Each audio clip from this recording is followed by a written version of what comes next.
हम आज के युग में देख रहे हैं कि प्राणी प्रायः ये जो प्रकृति से जो पदार्थ बने हैं, सूरज चांद सितारे पृथ्वी फसलें फ्रूट पता नहीं क्या क्या बने, प्रकृति से पदार्थ बने, सोना चांदी रुपया। हम इस प्रकृति के पदार्थों के ऊपर आकर्षित हो गए हैं, कुर्बान हो गए। हमें ये पदार्थ बड़े अच्छे लगते हैं, हमें काम करो तो मतलब कर बड़ा अच्छा लगता है, किसी की निंदा द्वेष करना ये भी बड़ा अच्छा लगता है। तो हम इसमें अपने मन और बुद्धि को जोंक बैठे गलती से। अब वो गलती सुधारनी चाहिए कि क्या करेंगे हम। 100 साल भी अगर मान लिया हमने पैसा इकट्ठा किया, खाया पिया उड़ाया न जाने क्या क्या, और तरह तरह की बीमारियां झेली, पारिवारिक झगड़े झेले,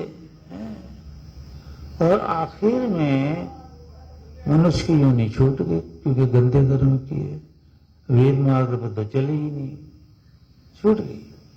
तो अब हम लाखों साल छोटी छोटी योनियों में दुख उठाते रहेंगे। यानी 100 साल का जो सुख था इंद्रियों का, जो हमें नाश करने के लिए प्रकृति ने दिया था, उसको भोग करके हम बीमारियों में भी न जाने किसकी चीजों में, और अभी भी तृप्त नहीं होगी, नहीं छोड़े वो रजोगुण तमोगुण सतोगुण प्रकृति से बने वो पदार्थ। ये तो सवाल आता है जीवन का, तो वो तो कह रहा है भगवान से, श्याम पति और रहना वो तुम्हें दे दूंगा, यज्ञ करो मेरे। तो इसलिए ये समझना पड़ेगा कि हम ज्यादा आकर्षित हो गए हैं, हम सुनकर भी नहीं सुनते। श्रुत्वापि न वेद, ये अर्जुन सुनकर भी कोई नहीं समझता इन बातों को। श्रुत्वापि न वेद, सुनकर भी नहीं कोई समझता। आश्चर्यम किम आश्चर्यम, कितना आश्चर्य है ये, कितनी हैरानगी है कि गच्छन्ति यमालयम, इंसान यमलोक को जा रहा, रोज मर रहे हैं, जमीन में भी गाड़े जा रहे हैं, चिता भी जलाई जा रही है, कोई अपने धर्मानुसार कैसे करता है, कोई कैसे करता है। पर हम ये भूल जाते कि एक दिन हमारा भी ये आएगा, है ना।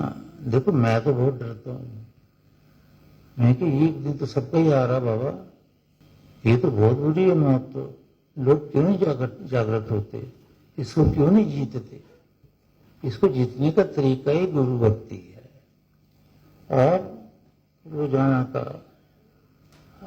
अग्निहोत्र है, फिर यज्ञ है, फिर प्राणायाम है, इसको जीतने का तरीका।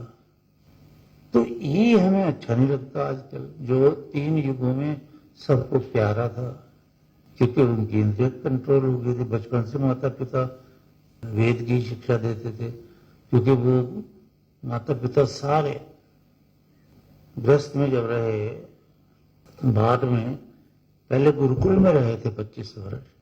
25 वर्ष गुरुकुल में रहने के कारण बच्चों को वो वैदिक शिक्षा देते थे कि हमारा बच्चा कहीं कुत्ता बिल्ली गाय भैंस का जन्म ना ले ले।